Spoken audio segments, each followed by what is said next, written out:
hunting us. We're in the middle of a war. They're using us as bait.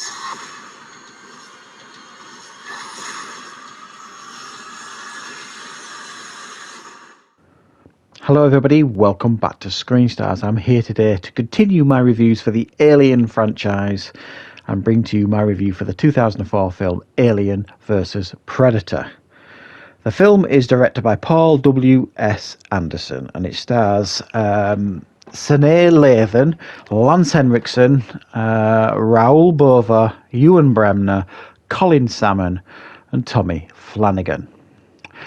Right, okay, so this film focuses on, there is like a group of scientists and explorers that discover that in the Antarctic there is a signal that has been set off when Lance Henriksen's character, who plays Charles Bishop Wayland, his satellite goes over the Antarctic and he discovers that under the ice, 2,000 feet under the ice, there is like this pyramid or temple, and nothing like it has ever been discovered before. So he puts a team together of the world's foremost experts. They head out there, discover that there's a way down to the temple that shouldn't exist, get down to the temple, and unfortunately what they find there is this is in actual fact a place where the predators go to hunt the xenomorphs.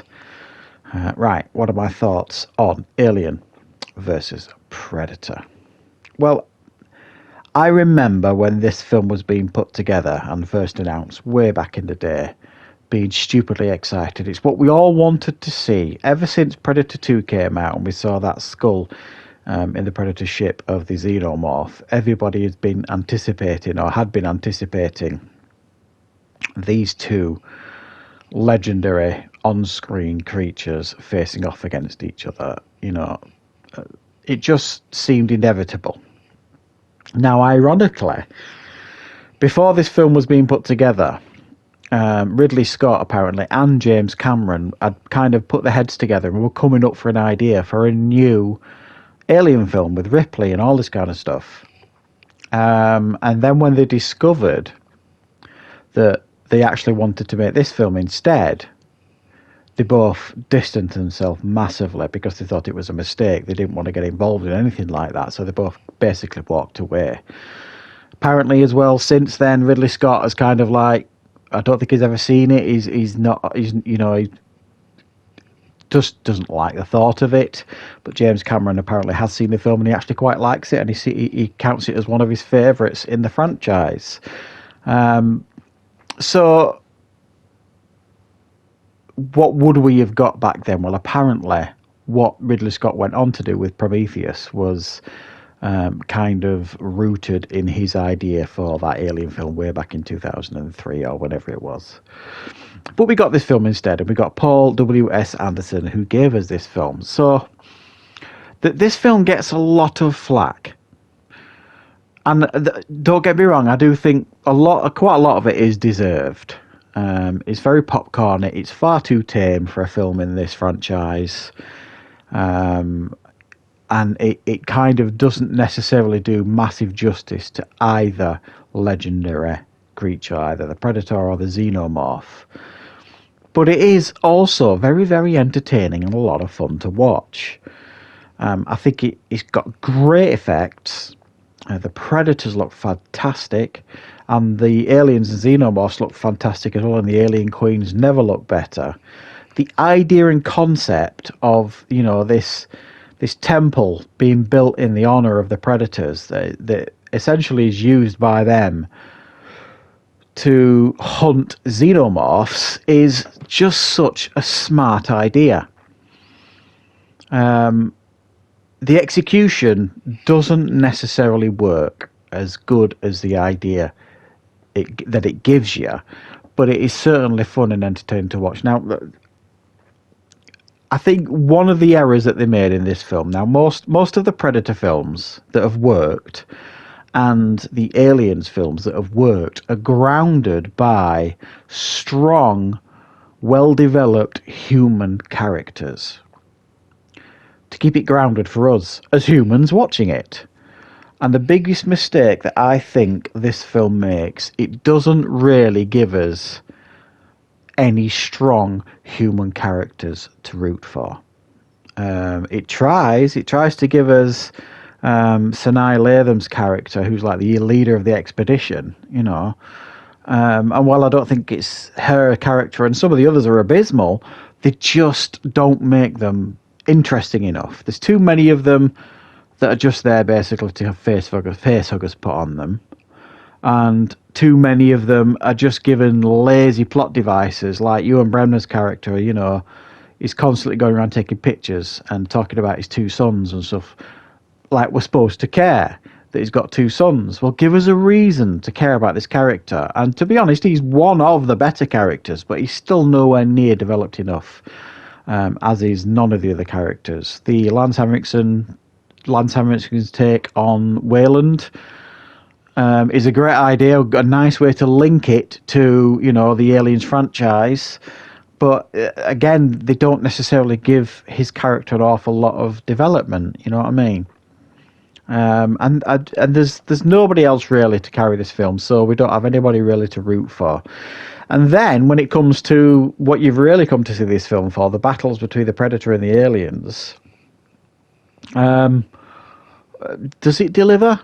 It's arguable that it does deliver on that front. I mean, there are some satisfying moments where they're battling, and there are some unsatisfying moments where you feel like you don't get enough of the battles between them. But what you do get, it does leave you wanting more, which I suppose maybe is what they were aiming for.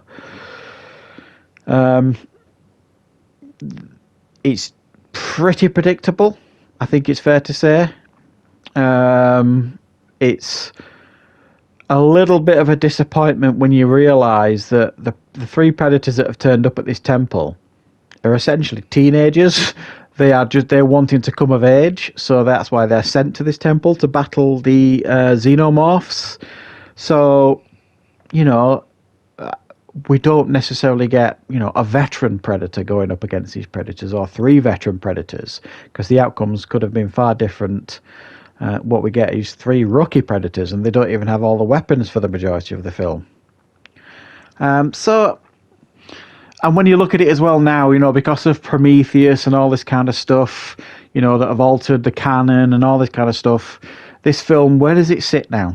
You know, because the timelines don't work out anymore when you actually figure it all out. It doesn't necessarily work. We've had a different Wayland in the Prometheus films. You know, they've set out different timelines as to how long, or how the aliens were created. So the timelines don't work out for this film. But there's also theories out there that, you know, this film is kind of in its own universe, separate to Scott's versions and Cameron's versions. This kind of sits in its own universe, and the xenomorphs kind of live in this Predator universe, and the timelines are certainly different. Also, interestingly, and I would have loved this to happen. I just would love this to happen. Full stop. Basically, is Arnold was going to cameo in this film right at the end as Dutch, but if you remember at the time, he was the governor of California. He was going for his second term. And he basically said, if I don't get it, I'll do the film. But he obviously did get his second term. So he obviously wasn't free to do the cameo. It's just, you know, they've been kind of hinting at and promising for years for Arnold to come back to the Predator films in some format. I think it's fair to say that his career is, you know, pretty flat right now. I think if he announced that he was coming to do another Predator film, you know, it would set the internet alight. I know he's getting on now, but still, they could still make it work somehow. So, Alien vs Predator, is it as bad as, you know, some would have you believe? No, it's not. It is definitely entertaining. Not perfect. There are lots of problems with it. Absolutely, there are. But it is still entertaining stuff, and it's a highly polished, fun film to watch. So thanks for watching, guys. I will finish off these reviews by doing my Alien vs Requiem review, which I've only seen that film once. I don't necessarily remember having an awful lot of positive thoughts towards it when I saw it the first time, but I will be as fair as I can when I watch it, as you know, as always, guys. So thanks for watching.